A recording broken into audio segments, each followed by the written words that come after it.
France b'i utiliser de b'a fɔ cigarette min n'a bɛ cigarette kɛ cogo min k'i min n'i banna k'i mɛn ko fili dɔrɔn dɛ k'a sen kɛ k'i tereke pour que i kana kɛ kasara ye tugun donc c'est ce que la France fait bi Sadio Camara a ma Danois dɔrɔn reçoit a ye maa wɛrɛ reçoit Nations Unies yɛrɛ maa min chargelen don Nations Unies ka sécurité la a n'a ka sécurité la ko Gilles Michaud a y'o reçoit Canadien don a y'o reçoit bi a y'o reçoit o nana ɲininkali de kɛ ko vraiment k'u nana Mali ministre de la défense ɲininka ko gɛlɛyaba bɛ kɛlɛ bɛ yɔrɔ minnu na ko MINUSMA avion tɛ ka se ka wuli ko gɛlɛyaba bɛ Sadio Camara ko a ma ko Mali armée bɛ monter en puissance min na bi ko a mago tɛ MINUSMA ka avion ka wuli an ka kɛlɛkɛyɔrɔ la ko avion MINUSMA kelen tɛ wuli avion Barkhane kelen tɛ wuli ko ka d'a kan Mali bɛ kɛlɛ la yɔrɔ min na ko zone de conflit ko MINUSMA avion tɛ ka se ka wuli ye k'u nana ka na kuma Sadio fɛ pour que ka se k'o de kuma kɛ ani Irisiw ka tigɛ di ɲɔgɔn ma halisa u kun damɛ koko la Gessner do wa Wagner do wa Pengner do u bɛ k'o ɲɛɲini n'anw ka guerre banna don min ma sa a bɛ ɲɛdɔn an tɛ kuma ni guerre banna min do a bɛ ɲɛdɔn parce que anw ka laɲini y'o de ye mais n bɛ taa o de fɔ France 24 ka interview la ko hali ni sitanɛ bɛ se ka na anw dɛmɛ ni guerre ka ban bi k'anw mago b'o de la an ka fagali ka jɔ an ka dugu ka suma jamana ka kolo suma k'anw mago b'o de la donc n'a banna an bɛ dantigɛli k'u ye. Bɛɛ n y'a ye Faransi bɛɛ y'i mɔ ɲɔgɔn ma u ka candidat ani u ka politique mɔgɔw bɛɛ ko ambassadeur Guéni k'a ma bɛn o ma mais anw fɛ yan an ma o di an ka politique mɔgɔw la dɔw yɛrɛ communiqué kɛ parce que an ye ci min d'u ma radio la communiqué kɛ ka da o kan. Sinon an m'u mankan yɛrɛ mɛn mais mun b'o kɛ kadiri mɔgɔw ta an t'a daminɛ o la an ka daminɛ kadiri ta la fɛngɛ ninnu bube ninnu ani tere ta angɛrɛ feerela tɛ yen olu ye communiqué kɛ Musa Mara ninnu u ye communiqué kɛ kunu ko ambassadeur ni ministres bɛ ka kuma minnu fɔ ɲɔgɔn ma ko ye distraction de ye quoi ko essentiel ye mun ye ko a ye agenda dɔ fɔ quoi ko kalata bɛ kɛ nin don ko de ye kuma ye ko mais ko ni kuma sama Mali ni Faransi ɲɛmɔgɔw ni ɲɔgɔn cɛ ko nin ye ko pour que k'an ɲɛ bɔ élection de la ko ka taa an bila distraction na nin ko bɛɛ bɛ sen na jamana ni kisili ko bɛ sen na olu sera ka conclusion min sɔrɔ ka min kɛ essentiel ye ko de ye kalata ye quoi olu y'o communiqué kɛ a da jara hali Français yɛrɛ la ka tɛmɛ olu kan parce que au même moment olu ka députés bɛ ka kuma ta bulon kɔnɔ k'a fɔ ko Faransi dɔgɔyara Faransi ka ɲi k'a ka politique yɛrɛ adapté parce que don o don i bɛ jan kelen da n'i ma farati a tɛ minɛli kɛ bilen quoi cogoyanin kelen na yɔrɔnin kelen na mɔgɔ kelen na donc n'i ma farati a tɛ minɛli kɛ bilen quoi o de bɛ sen na donc o wagati kelen anw ka politique mɔgɔw bɛ ka bɔ ka communiqué min kɛ ka nin de fɔ quoi ko olu bɛ se ka sɔn ko calendrier raisonnable dɔ ka proposer ko mais ko ka kɛ tugun consensus kɔnɔ hali bi u bɛ fɛ ka don ka dɔ dun parce que olu ka baara ye profession politicien u bɛɛ commencera bazɛnw ɲɛ commencera ka ci donc o ko de bɛ sen na sisan parce que u tɛ baara kɛ o ma se o de ye tiɲɛ donc olu ka baara ye mun ye ka balo jamana kɔ la o ko de bɛ sen na mais politicien parti dɔw fana ye courage sɔrɔ o wagati la ka bɔ ka jamana kɔkɔrɔma don wagati min na ni kɛnɛma jugu bɛ ɲɔgɔn na dɔw y'o courage sɔrɔ donc olu fana bɛ fo la kosɛbɛ parti ni politicien minnu y'o sɔrɔ donc olu ka ɲi ka fo la et même aujourd'hui Union africaine bɛ k'a faamuya crise ye min ye Union africaine commission président nana ka mɔgɔw rencontreli min kɛ a seginna ka taa ko a bɛ CEDEAO wele k'u ka sanction lawuli pour que Mali n'u ka sigi ka kuma calendrier kan de façon acceptable calendrier min bɛ se ka sɔn kɛ hali n'olu ka faamu na ni san 5 ka ca mais bɛn ka kɛ calendrier dɔ kan mais k'u ka se ka sanction ninnu wuli et que discussion ka continuer Union africaine bɛ k'o ɲini CEDEAO fɛ Nations Unies ka laɲini kɔfɛ bi donc ça veut dire fɛn o fɛn ye Mali contexte faamu i b'a dɔn k'a fɔ ko priorité tɛ fɔlɔ an ka taa kalata la et puis démocratie yɛrɛ tɛ se ka réduire ka kɛ an k'an denw n'an dɔgɔninw bɔ classe kɔnɔ ka taa aran jɔ ɲɔgɔn nɔfɛ ka t'i tigɛ kɔni da angiri la quoi démocratie tɛ se ka résumer o la wa légitimité tɛ se ka résumer urne na quoi ko gundo soni an jɛra ka kɛsuni dɔ dilan et jamanaden bɛɛ ka bɔ sanction binna le 9 janvier an ye ɲɔgɔn sɔrɔ bourse du travail la o 9 janvier kelen k'a kuma bɔ an da jamana ɲɛmɔgɔw farala kan ko k'a kɛ mobilisation générale le 14 donc 5 jours à l'intervalle de 5 jours mobilisation min bonyana ali Mandela ka 27 ans ka so kɔfɛ a ka premier discours mobilisation min bonyana n'o ye donc i bɛ légitimité kɔrɔ ɲini min tɛ ta jamanadenw kan au même moment olu bɛ légitimité ko kuma la yan u sɔnnen bɛ u tɛ ko o gɛrɛntɛ kelen ta ka Tchad soutenir donc or Mali ta kɛra ali Burkina ta yɛrɛ bi kɛ ali Burkina ta fɛnɛ parce que olu ma halisa u ɲɛsin u ka sira jɛlen ma ani Blaise Kassani b'o la u bɛ ka kɔn ka espoir dɔɔni sɔrɔ donc pour eux a bɛ se ka kɛ k'olu k'u teliya joona ko ka sigiw kɛ ka se ka assises kɛ ka feuille de route dɔ dégager mais k'u tɛ sanction kura ta bi kan u y'o de fɔ Burkina kan donc Mali ta in jɛyara bɛɛ y'a faamu CEDEAO ko tɛ CEDEAO yɛrɛ tɛ yen UEMOA ko tɛ UEMOA yɛrɛ tɛ yen Union africaine tɛ yen institution bɛ sigi yɔrɔ min na CEDEAO ka dépense 60% c'est financé par la France. UEMOA bɛ CFA min don o ye Faransi ka monnaie kabini a bɛ wele colonie française d'Afrique fo ka na kɛ communauté financière africaine ye komi Madu ye suɲɛli kɛ ka guloki bɔ a la k'a tɔgɔ tɛ Madu ka finman bɔ ka bilenman don ko ayi ko Yusufu don donc u y'o de kana CFA ko la quoi k'u b'a ɲɛnamini quoi o UEMOA ka o monnaie ye Faransi ta ye olu institution ninnu tɛ exister en toute sincérité anw ni Faransi de bɛ ɲɔgɔn na wa kɛnɛ furanna sisan kɛnɛ jɛyara o de la jamana bɛɛ bɛ k'i dissocier ka bɔ Faransi kɔfɛ parce que Faransi tun y'a jira ale de b'anw ka MINUSMA kuma ta a bɛ taa défend i bɛ Jean-Yves Le Drian de Bube ninnu sigilen b'a kɔfɛ kan Bube tɛ ministre olu bɛ sigi a kɔfɛ affaire étrangère la i bɛ Filiw ni Bubu sigilen a kɔfɛ ou bien premier ministre olu bɛ taa tribune internationale la Faransi ministre des affaires étrangères de bɛ taa Mali kuma fɔ k'a fɔ MINUSMA mago bɛ nin de la an mago bɛ nin format la a ka kɛ tan a ka kɛ tan MINUSMA yɛrɛ fɛnɛ tɛ yen c'est la France. Puisque tous les postes stratégiques sont la France et au-delà de cela, France de be mandat inspiré ka dilan i force fɛn fɛn bɛ Mali kɔnɔ a force 6 bɛɛ a bɛɛ tɔgɔ ko Faransi u y'a kuma caya dɔrɔn pour que k'u dogo dɔw kɔfɛ olu de ye G5 Sahel inspiré k'a dilan olu de ye EICAP inspiré k'a dilan olu de ye EITM inspiré k'a dilan olu de ye MINUSMA inspiré k'a dilan olu de ye Barkhane inspiré k'a dilan a bɛɛ lajɛlen a bɛɛ ani Takuba min yɛrɛ ye n t'a dɔn n b'a fɔ cogo min k'o bɛɛ fara ɲɔgɔn kan u nana k'o baara de ta ka sigi anw ka jamana kan comme pour rendre la crise assez complexe f'i yɛrɛ bɛ jɔrɔ ko gɛncogo tɛ Faransi la ɲɛnabɔ cogo t'a la et certains pays avaient cru ko tiɲɛna Faransi ta y'a ka précaré tiɲɛna Faransi ka jamana maralen kɔrɔ a ka jɔnw don hali bi forme ne falenna mais a bɛ k'u coloniser hali bi an m'an da Faransi kɔfɛ sinon an ta tɛ bi grâce au leadership de Assimi Goïta o jamanaw y'a dɔn ko i ni ninnu ka na tɛrɛmɛ i bonyalen don o la n'i ka t'i den Faransi kɔfɛ ye dɛ donc Faransi ko k'a bɛ Mali isolé o de bɛ ka kɛ an ye Taïchi de kɛ Faransi la o Faransi yɛrɛ de an ye Assimi ye maître Taïchi de ye utiliser la force de l'adversaire contre soi a y'o de kɛ o i ye tɛlɛ don mais i bɛ bɔ mun kalama e yɛrɛ de jannen o de kɛra Faransi la Florence Parly a juré que la France va isoler le Mali ou bien Mali tigɛ ka bɔ diɲɛ na mais aujourd'hui c'est la France qui se trouve isolée olu k'u bɛ Mali kɛ den kɛrɛfɛ olu de kɛra den kɛrɛfɛ jamana sɛbɛlama si tɛ yen min bɛ k'i kɔ sɛmɛ o la u kun taara k'u bɛ t'u dogo fɛn laban min kɔfɛ n'o ye CSP o bara fana cir'u kun na Wage ta in balila na dɛ i n'a kuma di mɛmɛ kama Wage kun ko k'a ti ta mais a tilala ka yi voilà Wage comme on l'a dit ici Wage proposition dɔ de kɛ sous IBK an tun bɛ sigi de comme accord kuma c'est-à-dire parti signataire filɛ plateforme filɛ CEMA filɛ État malien filɛ par égal an tun bɛ sigi ten de 3 groupes signataires donc an tun bɛ plateforme utiliser pour que ka majorité sɔrɔ olu ka 2 contre 1 maintenant plateforme ni Gatia faralen ɲɔgɔn kan ko CSP n'aw n'olu sigira ko égal olu de bɛ État kan donc Wage ka proposition kɛra kelen de ye Assimi ka instruction kɔnɔ Mali ka leadership Mali de bɛ direction minɛ naani Italie bɛ kuma État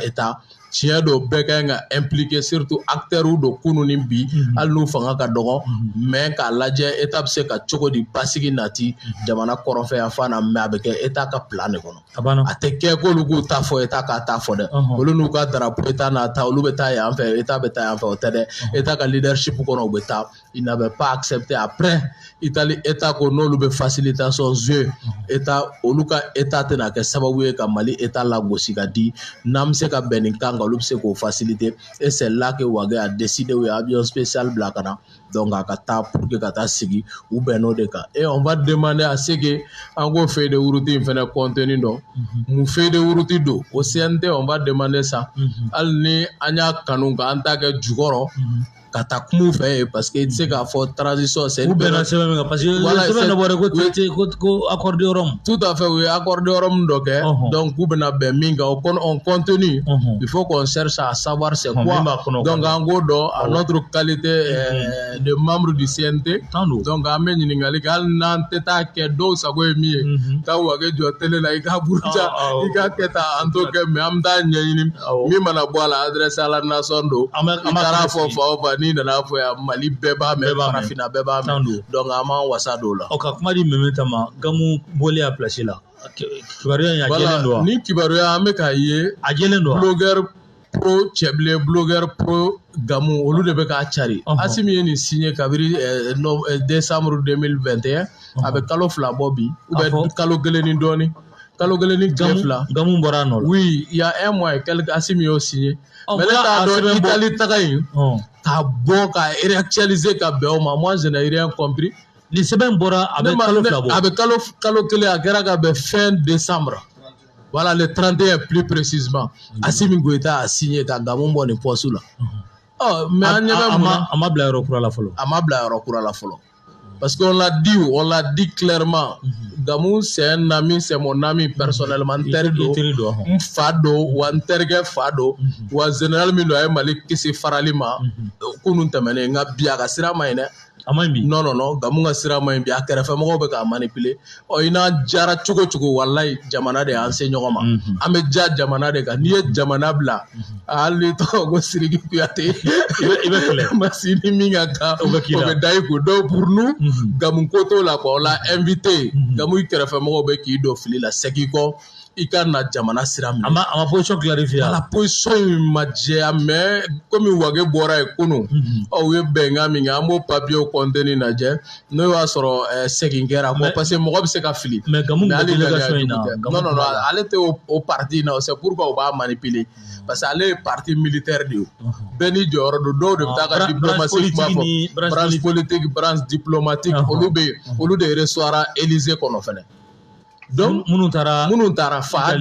ninnu olu de bɛ recevoir Élysée kɔnɔ olu de bɛ ka recevoir cɛ tɔgɔ Bazoum fɛ hali financement fɔlɔ min cunna il y a un mois CSP tɔgɔ la o cunna Niger olu taara ka to cɛ des centaines de millions u fila k'u bɛna CSP ni plateforme Italie ONG in de y'o wari oui o de y'o kɔkɔrɔma don kɛ parce que a bɛ tali kɛ point 3 de kan k'u dɛmɛ formation na k'u dɛmɛ équipement na ani k'u dɛmɛ financement na équipement kɔni ye kɛlɛkɛminɛn de ye o ma parce qu'il parle ko nord ka denw farala ɲɔgɔn kan ko nord jolibɔn cayara ko k'a ban o bɛ kɛ de ni état dɛsɛra ou bien ni état kɛɲɛna état yɛrɛ de b'aw wele état ka leadership kɔnɔ k'o fɔ aw ye o mais l'armée monte en puissance an bɛ ka taa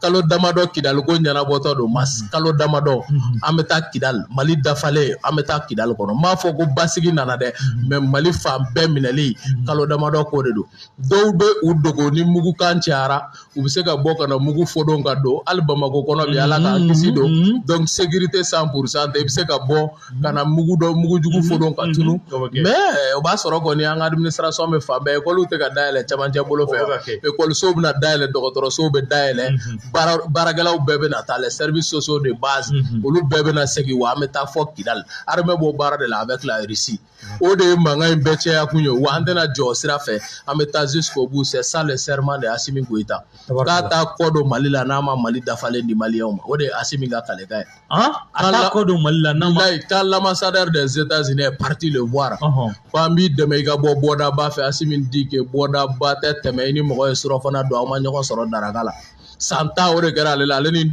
a ka surasiw bɛ surɔfana don u sigilen kuma la su fɛ olu de bɛna faga ale kɛrɛfɛ wa mɔgɔ min bɛ k'u faga a b'o tigi dɔn mɔgɔ min ye guerre dilan a b'o dɔn o tigi mana na kuluba sɔrɔ ni nana k'i bɛ kuma fɔ ye n k'a bɛ kɛ kabiri mort de kabiri mort n'a pas peur de couteau Assimi b'o gun de kan o de la i bɛ bagabaga kɛ n bɔra États-Unis n bɔra Faransi Assimi b'i lajɛ i b'a fɔ denmisɛnnin bɛ bijoux de la ale mago bɛ min na n ka jamanadenw bɛ lakana cogo di n ka jamana bɛ kisi cogo di u mago b'o de la c'est pourquoi kuma man ca baara de bɛ sen na donc pour terminer encore une invitation à mon tonton général Gamu a ka mɔgɔw bɛ k'a lafili quoi i ye Mali min kisi kunu i ye Assimi Sadio min former kunu Sadio ye san caman de k'a kɔ 5 à 6 ans Assimi 2 ans u bɛ gamu kɔ a bɛ k'u encadrer k'u former a n'olu de tun bɛ kɛlɛ kɛ ɲɔgɔn fɛ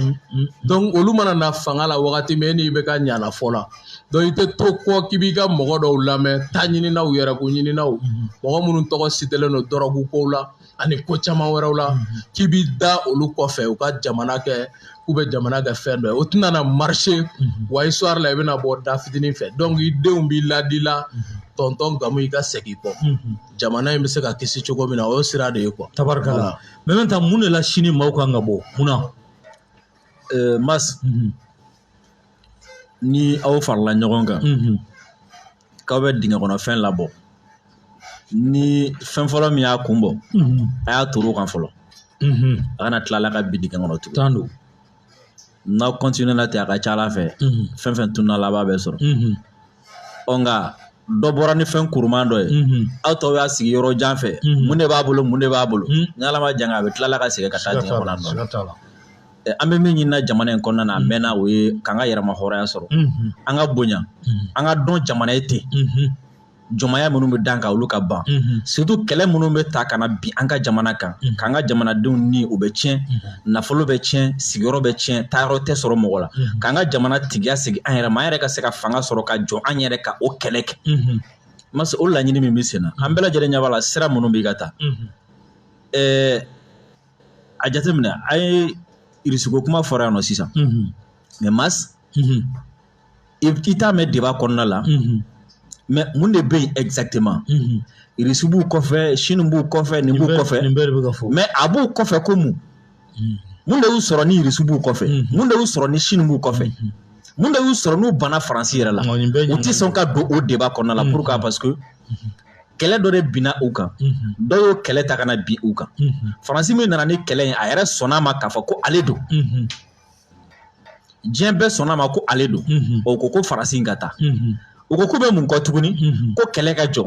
ni tiɲɛ ka jɔ jolibɔ ka jɔ tasuma mɛnɛni ka dabila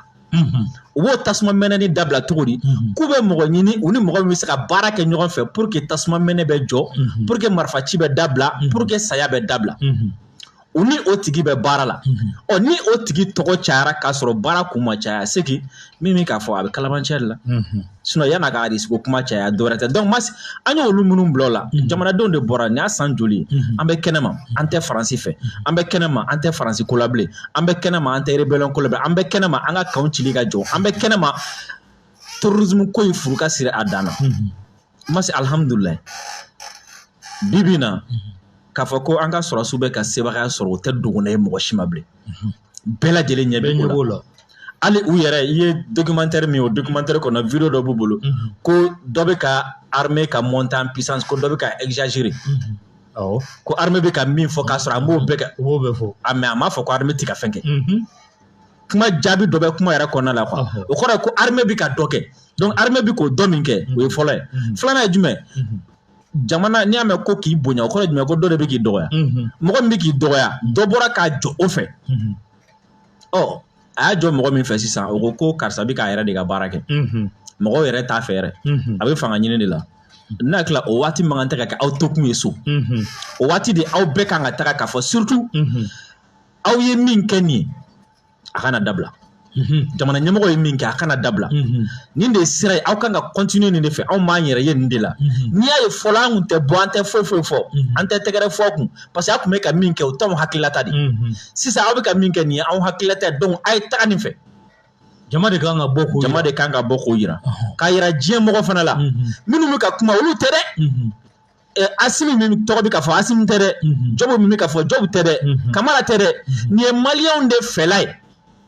ni i ko i bɛ dankari nin ko in na i bɛ fɛ ka dankari maliyɛnw de la maliyɛnw de ka laɲini ani maliyɛnw de ka ɲɛnamaya la donc ni mɔgɔ mɔgɔ ko k'a bɛ dankari ninnu na ani ka nin baara in lajɔ i ta tɛ i ni u cɛ bilen dɛ i ta bɛ jama min jɔlen filɛ i ta bɛ i ni nin jama in de ni ɲɔgɔn cɛ bɔkun dɔ ye tabarikala bɔkun dɔ ye jumɛn ye minnu yɛrɛ b'a ko la waati dɔ la u sigilen kana to k'u yɛrɛ ɲininka est ce que an bɛ ka nin min kɛ a ka di maliyɛnw ye est ce que an kan ka continuer est ce que an kan ka dabila parce que waati dɔ la n'i bɔra k'i bɛ taga kɛlɛ kɛ mɔgɔ dɔ ye i ni min bɛ ɲɔgɔn na i y'a tigi minɛ i y'a bɔgɔ mais i bɛ ka kɛlɛ kɛ min yɛrɛ ye a m'a fɔ i ni ce a m'a fɔ i ye min k'a ɲɛna a y'i layɛ dɔrɔn a tɛmɛna ka taa so waati dɔ la i b'i yɛrɛ ɲininka est-ce que ne ye min kɛ a diyara nin donc pour que a ka dɔn ko i ye min kɛ a diyara ye n'a nana fɔ karisa tiɲɛ yɛrɛ la i ye min kɛ a bɛnna ma o la a bɛ courage dɔw la ani surtout fɔlɔ n y'a f'i ɲɛna n ko an ka jamana baarabagaw minnu bɛ bila jamana ɲɛmɔgɔ la o tun bɛ siran fɛn damadɔni ɲɛ o ye jumɛn u caman b'a fɔ ko ni an ko k'an bɛna taa nin kɛ o bɛna dankari anw na maliyɛnw yɛrɛ tɛna foyi fɔ u y'an ka ɲɛmɔgɔ caman sɔrɔ ten ɲɛmɔgɔ dɔ b'a fɔ k'a bɛ sira dɔ ta dɔrɔn u bɛ continuer u bɛ don population na ka population manipuler ka jama labɔ o ɲɛmɔgɔ kelen kama u bɛ kuma caman mɛn o da u bɛ bɔ sira caman fɛ an bɛ jamana min kɔnɔ bɛɛ b'a dɔn jamana bɛ kɛlɛ la san 10 bɛɛ b'a dɔn an bɛ jamana min kɔnɔ Faransi ni sɔrɔ ye 100 a la Faransi kelen bɛ 80 ni 90 ta a tɔni min ni an bɛ ka jɛ o la i b'a ye dɔ bɛ na don population na ni laɲini wɛrɛw ye ni kɔngɔko kuma ni baarako kuma ni kalanko kuma ni fɛnko kuma ye kuma minnu don tiɲɛ don ka fɔ kuma minnu don tiɲɛ don n'i y'a fɔ a bɛ se ka mɔgɔ lamuruti ɔ i ye mɔgɔ dɔ bila kɛlɛ la a bɛ k'o kɛ waati min na ni dɔ taara don a ka ni ne k'aw ka attention attirer ka aw bila a tigi la ani min bɛ ɲɔgɔn na o bɛ s'a la donc an ka ɲɛmɔgɔ caman tun bɛ siran nin ye n'a nana an bila Faransi kɔ k'an bɛna nin kɛ Faransi la sisan nɔ k'an bɛna an jɔ Faransi fɛ Faransi bɛ na an ka jamanadenw su ka kan n'an ka jamanadenw n'u sura ka kɛ an kan n'u m'a faamu an ka jamanadenw de bɛna an gɛn Faransi ta n'a kɛ donc olu caman tun bɛ siran k'a kɛ donc bi n'a ye mɔgɔ sɔrɔ min bɛ k'a kɛ an kan ka bɔ de k'an jɔ o kɔfɛ masa a belebeleba dɔ ye jumɛn ye tuguni o ye karisa bɛ ka nin min kɛ a ka di ne ye awɔ o ye tiɲɛ mais a kan ka taa ɲɛfɛ a man kan tɛ ka ban i m'a faamu wa a tɔ ye jumɛn ye mun de kan ka fara a kan an bɛ bɔ fo an k'o fana de fɔ u ye k'a fɔ baara in ɲɛna dɛ nka baara in tɔ ye nin ye baara in tɔ ye nin ye baara in tɔ ye nin ye baara in tɔ ye nin ye pour que olu fana k'a dɔn k'a fɔ k'u bɛ min na a kan ka continuer de a man kan tɛ ka jɔ masa n b'a laban ni min ye o ye jumɛn ye an bɛna bɔ k'a yira maliyɛnw na k'a fɔ ko nin baara minnu filɛ nin ye sen na mas a kana kɛ mɔgɔw kɔnɔ dɔrɔn ko an ye ambassadeur gɛn a kana kɛ mɔgɔw kɔnɔ dɔrɔn ko sini Faransi y'a ka sɔrɔdasiw cɛw yɛlɛmana Niger ou bien u yɛlɛmana fan wɛrɛ ko kɛlɛ jiginna so masi n'an y'o kɛ an ye fili kɛ dɛ ayi dɛ kɛlɛ tɛ jigin so dɛ masi o de ye kɛlɛ daminɛ waati ye parce que mɔgɔ minnu don il recule pour mieux sauter u bɛ segin kɔ dɔɔnin de walasa k'u pan ka na kosɛbɛ parce que u bɛ se ka na mɔgɔw lasunɔgɔ parce que mɔgɔ caman bɛ yen nɔ sisan u bɛna fɔ ah ok d'accord Faransi sɔrɔdasiw taara ambassadeur gɛnna donc a banna u bɛna tɛmɛ ni ko wɛrɛ ye ka ɲina jamana ɲɛmɔgɔw kɔ ka ɲina fɛn bɛɛ lajɛlen kɔ ka tila ka na bin kɛlɛ wɛrɛ la an yɛrɛ dama ni ɲɔgɔn cɛ masa an bɛ bali min na an ye wo datugu u bɛ don a bɛɛ la ɲɔgɔn fɛ masi n'a ye ninnu gɛn ka wulu suru an bɛ mun kɛ an bɛ da de sɔgɔ ka to jɔlen n'an bɛ si a ɲɛna an bɛ si a ɲɛna n'an bɛ san 10 de kɛ an bɛ san 10 kɛ an bɛ si a ɲɛna an bɛ tile a ɲɛna k'a lajɛ mɔgɔ si kana don wo wɛrɛ fɛ bilen sinon n'a ye garde baissé seconde kelen u bɛ na u ma segin ka na u kun taara o u kun taara mɔgɔ kun ɲinana o kɔ mɔgɔ ɲinana o kɔ u y'u profiter fɛn caman fɛ pour que ka se ka segin ka na tuguni donc mɔgɔ ka dɔn k'a fɔ ko kɛlɛ min don tile kelen kɛlɛ tɛ dɛ kalo kelen kɛlɛ tɛ dɛ k'a fɔ san kelen kɛlɛ tɛ dɛ nin ye fo kɔni fo ka taa fɔ waati min kɛra e ka jateminɛ kɛ u ni Rusiw bɛ ɲɔgɔn na Occident ni Rusiw bɛ ɲɔgɔn na nin y'a san joli nin y'a san décennie joli u bɛ ɲɔgɔn na u t'a bila waati o waati ni dɔ fɛrɛla dɔ ma dɔrɔn a bɛ don a ka wo dɔ fɛ a fɛ donc an ni Faransi ni ɲɔgɔn cɛ an man kan tɛ ka garde baisser et puis fo an ka ninnu bɛɛ de ɲɛfɔ mɔgɔ ye k'a fɔ an bɛ waati min na nin tɛ sigili waati ye nin tɛ jɔli waati ye parce que an bɛ ko la waati min na olu fana b'u ta la u bɛ ka yaala cogo min na u bɛ ka yaala ten surtout i y'a ye min yɛrɛ nana ni ambassadeur gɛnni ye mun kuma fɔra la illégitimité kuma b'a kɔnɔ ko gouvernement min yɛrɛ don ko légitimité t'u la ko mɔgɔ tɛ u fɛ donc faut que waati o waati an kana saliya de an ka se ka bɔ waati o waati k'a yira k'a fɔ ko mɔgɔ bɛ ninnu fɛ bɛɛ ni Sidiki y'a fɔ sisan Jɔbu y'a fɔ an ye kunun ko n'i y'a ye olu bɛ nin kɛ n'i y'a ye u jaba gɛlɛya ka nin kɛ parce que u b'a dɔn k'a fɔ maliyɛnw de b'u kɔ o waati min na maliyɛn minnu b'u kɔ n'u olu welela ko maliyɛn minnu bɛ an ka ɲɛmɔgɔ kɔ aw bɛ min ni mɔgɔ ma ye wa illégitimité kuma a na kɛ tiɲɛ dɛ a kuma bɛ caya Kuyate labɛn jumɛn de sabatilen don aw bolo sini bɔli kɔni ye nɛgɛ kanɲɛ 14 ye Tour d'Afrique la labɛn jumɛn wɛrɛ bɛ a ko kɔnɔna la an bɛ se ka min d'a ma o kulo kan. Mas, en parlant de légitimité, la France elle-même a quelle légitimité? C'est-à-dire que France bi k'a fɔ ko min tɛ fanga bolo o yɛrɛ jumɛn bɛ France bolo de? A ɲininkali kan ka kɛ. Souvent ne b'a ye an ka mɔgɔ dɔ bɛ an bɛ minnu wele ko mɔgɔ kalannenw u tɛ nin ɲininkali k'u yɛrɛ la kun jumɛn na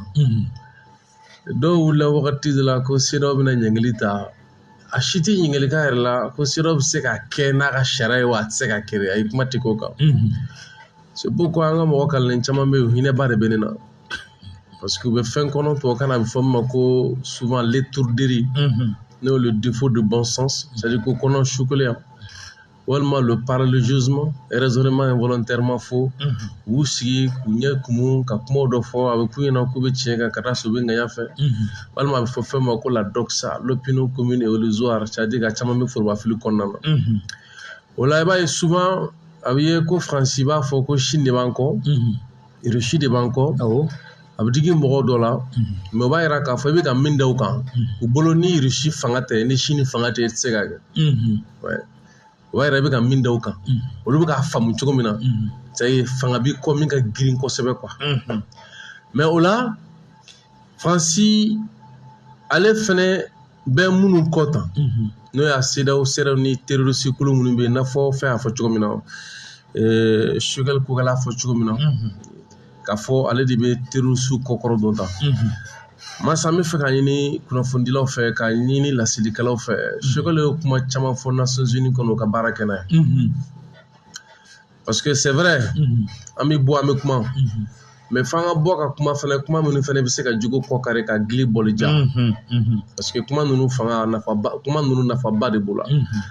o la sini labɛn minnu bɛ bolo la déjà i b'a dɔn bɔli minnu don bɔli farala bɔli kan de tɔn caman de bɛ yen i n'a fɔ d'habitude bɔli bɛ kɛ cogo min na tabarikala o nɔ kan an bɛ min fɔ mɔgɔw ɲɛna dɔrɔn u k'a bila u kunna ko nin bɔli tɔ bɛɛ kelen ni soja bɔli don wa fɛɛrɛ bɛɛ lajɛlen tigɛra yaasa yɔrɔ in bɛ se ka kɛ mɔgɔw daga yɔrɔ ye u fɛrɛ ma ka se ka lamɛnni kɛ u fɛrɛ ma et puis welewelemada fɛnɛ de don ka ɲɛsin farafinna bɛɛ ma pour que an ka se an mɔkɛw ni an faw ye kɛlɛ kɛ k'a bila yɔrɔ min na an k'a ta ka taa n'a ye n'i y'a mɛn k'a fɔ ko diɲɛlatigɛ kɔnɔ maa dɔw bɛ yen nɔ ni olu tanyana olu ka kuma olu kan a bɛ gɛlɛya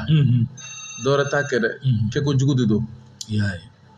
mais i b'a sɔrɔ maa dɔ bɛ yen k'an kana su tɔgɔla kuma fɔ sujugu kuma don sujugu ko de don awɔ sinon n'i sigira mɔgɔw cɛ la i ye dɔ fa ye i ye dɔ ba ye i ye dɔ bura ye i ye dɔ denmuso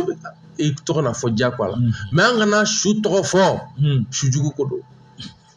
donc o b'a yira k'a fɔ bolo ani bamuna ɲɔgɔn cɛ mɔgɔninfin k'i cɛsiri pour que n'i sara don min na i tɔgɔ kuma ka se ka kɛ sa n'a sɔrɔ k'a fɔ ko bi an tun bɛ ka dɔ de fa tanu a salen walahi a bɛ diya ye bien vrai que sa ye i ye tɔɔrɔ ye dɛ bien vrai que e masi bɛ yɛlɛ la a bɛ ka donc o la sisan an bɛ min kɔnɔ dɔrɔn o ye sini 14 heures masa an bɛna ɲɔgɔn sɔrɔ yen ni Ala sɔnna masa n'an ye ɲɔgɔn sɔrɔ yen kumaw bɛ lase o fɛnɛ kan peut-être bɔli min bɛna kɛ bɔliw la belebele dɔ ye min ye a ye bɔ an dala yɛrɛ bɔli ye sa fɛn min yɛrɛ fɔra o sera n'Ala sɔnna o danatigɛli bɛ sɔn ka kɛ sini n'Ala ka jɛ sini ta kɔfɛ donc asso final bɛ yen masi i b'a dɔn an y'a f'i ɲɛna mɔgɔ dɔw de nana ka kɔn anw ɲɛ ka kuma ta u ye Faransi lamɔ cogo min na an ko a bɛ ka kuma min fɔ tiɲɛ tɛ parce que an nana ye Faransi se masi n'i y'a bɛɛ fara ɲɔgɔn kan a tɛ sɔn farila bɔ se mun ye walahi parce que maa min bɛ yen a ka politiki a se t'a ye Faransi bɛ politiki min fɛ diɲɛ kɔnɔ a se t'a ye mais a sera ka fɛɛrɛ sɔrɔ parce que dɔw kɛra jɔnya ka jamana kɔnɔ k'olu yɛrɛ de bila k'a ka politiki soutenu dirigeant minnu b'anw fɛ yan olu yɛrɛ de ye Faransi dɛmɛ a ka politiki la sinon se jumɛn bɛ Faransi diɲɛ kɔnɔ bɛ ok an bɛ segin ma Kuyate an ka miniti kelen kelen di bɛɛ ma bɛn weleweledakan jumɛn b'i bolo Babu sera a kuncɛyɔrɔ la walima n'i bɛ fɛ ka kuma dɔ da weleweledakan kan voilà welewelekan min bɛ n bolo yanni n ka se welewelekan ma Ablaye Diop ko an ma ko n'u donna dugu kɔnɔ don o don ko jamanadenw b'a f'u ye ko ɲɛtaga de bɛ yen ko anw jɔlen bɛ kɔfɛ yan ko seginni yɔrɔ tɛ yen Diop b'o kuma mɛn Diop y'o fɔ an ye ko n'u ye mɔgɔ o mɔgɔ u taara denkunna o u taara su dɔ la olu ni jamanadenw ye ɲɔgɔn ye ko mɔgɔw bɛ gɛrɛ u la de ko segin kɔ tɛ yen dɛ k'aw ta tɛ kɛlɛ in ɲɛ anw de ta don k'a ye taa ɲɛfɛ ko Faransi bɛ ɲɛfɛ peuple bɛ kɔfɛ donc i bɛ taa de jamanadenw b'i kɔ tu es intouchable a y'o kuma fɔ maintenant ka wele da ka foli de kulu kumababa bɛɛ ma fɛn fɛn ɲin donna ni baaraba in labɛn na k'a daminɛ Korema la collectif pour la refondation du Mali ni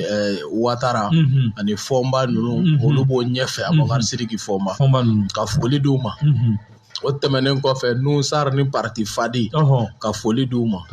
Jamil Bitara n'a ka parti politique Pôle ka foli d'u ma. Ka foli di M5 RFP Jeunesse ma. Nin bɛɛ de bɛ sini ta in na. Nin bɛɛ de bɛ sini ta la. Docteur Alaye Bokoum CPM ka foli d'a ma. Donc nin bɛɛ faralen bɛ ɲɔgɔn kan ani an ka commerçants ka foli d'u ma ko sini juma jigintɔ an natɔ farafinna bɛɛ tɔgɔla kɛnɛba min wasalen bɛ Bamakɔ yan n'o ye Tour d'Afrique ye Peace FM yɛrɛ kɛrɛfɛ yan Coyi. An bɛna kɛ direct ye. An ka ɲɔgɔn nasɔrɔ an b'a kɛ direct ye. O kuma o ye dɔ faralen dɔ kan. An b'a kɛ direct ye. Donc an bɛ ɲɔgɔn sɔrɔ o kɛnɛ kɔnɔ pour que farafinna ye bonya ni danaya min da Mali kan ko c'est le peuple malien qui est l'espoir du peuple africain. An ka bɔ k'o foli n'o bonyamasegin ka tila k'a fɔ an kun b'a kɔrɔ. U ye bɔli min k'an ye k'u fɔ k'o barikada. Donc ka sɔrɔ ka kuncɛ ni yɛrɛwolo debout sur les remparts. Donc an bɛɛ wililen don k'an jɔ wulikajɔ in na sini juma bɛɛ ka bɔ ka foli kɛrɛnkɛrɛn ka di Peace FM ma chaque fois. U bɛ wagati don hali n'u b'a kɛrɛnkɛrɛnya ka di an ma ka kɔn bɔli ninnu ɲɛ an ka se ka adresse à la nation kɛ. Vraiment Peace FM c'est la radio de la paix. Donc an b'o foli d'aw ma k'a daminɛ ɲɛmɔgɔ fɔ dugumamɔgɔ ka bɛɛ fo Ala ka sini 14h yira an na an ka ɲɔgɔn sɔrɔ Mali ni farafinna kumabɔli kɛnɛ kan. Merci. Ni Ala sɔnna Mementa. Merci an bɛ aw fo kosɛbɛ. Surtout ka a fɔ aw ye ko ni jamana ɲɛmɔgɔ tora ka sigi n'u bɛ ta k'a fɔ karisa a ye nin kuma min fɔ Peace FM kan an y'a mɛn. O b'a yira k'a fɔ ko kuma minnu bɛ fɔ u bɛ se u seyɔrɔ la. Donc o b'a a ɲini an fana fɛ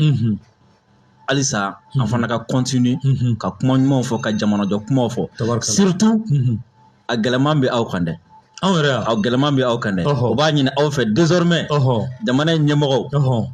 u ka tilen u ka faamuyali n'u ka fɛn caman a sirilen b'a ka émission ninnu caman la parce que u fana bɛ hakilila caman ta a bɛ émission minnu ni fɛn minnu kɛ. Donc an b'aw fo la kosɛbɛ ka radio bɛɛ fo ka journaliste bɛɛ fo fɛn fɛn bɛ k'i fasa fili ni jamana ko la k'a ɲini bɛɛ fɛ an bɛɛ lajɛlen ka ɲɔgɔn sɔrɔ Tour d'Afrique la sini ni juma jiginna pour que ka jɔnjɔn in a kana na jigin fɛn kana na bɔ an sala la parce que u bɛna mun fɔ ko CEDEAO ye Mali sanctionné mais an ɲɛ bɛ min na Mali kɔnɔ sisan nɔ Maliɲɛnw bɛ ka commencer ka saliya dɔɔni hali n'u welela k'u ka bɔ o tɛ ka bɔ bilen o kɔrɔ ye jumɛn ye o kɔrɔ ko kɔngɔ bɛ ka digi u la k'u bɛ fɛ ka segin kɔ an ka bɔ sini ka taga yɔrɔ la k'an tɛna segin kɔ n b'a laban ni min ye Mas muso dɔ bɛ gouvernement kɔnɔna la n'i ye a jɔyɔrɔ lajɛ gouvernement kɔnɔna la k'a ka baarakɛta lajɛ vraiment ni foli ka kan n'o ye madame Wadijɛ Funɛ Kulubali Funɛ a bɛ muso ka ministre de kunna nka n'i y'a sen n'o ye jamana in fan wɛrɛw fɛ baarakɛyɔrɔ wɛrɛw la surtout jamana an bɛ kɛlɛ min na nin waati na pour que jamana in ka bonya vraiment ani foli ka kan n b'a fo kosɛbɛ yɛrɛwolo tɔgɔ la an b'a fo ka maliyɛn bɛɛ lajɛlen fo. Tabarikala Kuyatɛ kuma tɛ. Masi ne bɛ kuma kuncɛ ni min ye o ye kiiri tigilamɔgɔ ka wuli u ka zo minɛ di la an ka wari min b'u bolo u k'a minɛ Masi kuma de bɛ yen voilà ne bɛ kuma kuncɛ n'o dɔrɔn ye ka zo ninnu minɛ de. Masi ni révolution bɛ sen na zo bɛ taa kaso de la voilà révolution taramasere de zo bɛ taa kaso la de k'a bisi a ye min ta k'a bɔ voilà donc ka fɔ kaso ye ko an bɛ min ɲini a fɛ k'u ka sira di zo ka minɛ. Masi zo ka minɛ ban o ye bita ye o ye bita de wa an bɛna bɔ ka marché zongo in na koyi Masi fo kiri ka tilen sinon an tɛ se ka kɛlɛ ninnu kɛ ka dɔ mɔgɔ damadɔ ka t'i sigi vidéomaniya la k'a bɛɛ tiɲɛ o tɛ se ka passer o banna o e ka si ɲɛna ka tile ɲɛna kuma bɛ n'an faga boli bɛ n'an faga voyage ni fɛnw kirikaraw jamanakɔnɔdenw bɛ tagama hadamadenw bɛ ka kule jigin a kura bɛ na maa damadɔnin ka t'i sigi k'o bɛɛ tiɲɛ. Kuyatɛ adresse à la nation tɛmɛnen i ye min fɔ a jaabi dir'i ma kana na maaw lase ko ma an bɛ bɛɛ fo nin waati in na maaw mago sɔgɔlen don Peace FM na ka aw bɛɛ fo ka Kati 24 fo ka foli ka di Gani maliyɛn ma ani maliyɛn minnu bɛ Mali kɔ kan ani minnu bɛ Mali kɔnɔna la bɛɛ lajɛlen ka bɔ sini nɛgɛ kanɲɛ 14 n'o danna gosira Tour d'Afrique la Ala ka Mali kisi k'a k'an sago ye wasalamu.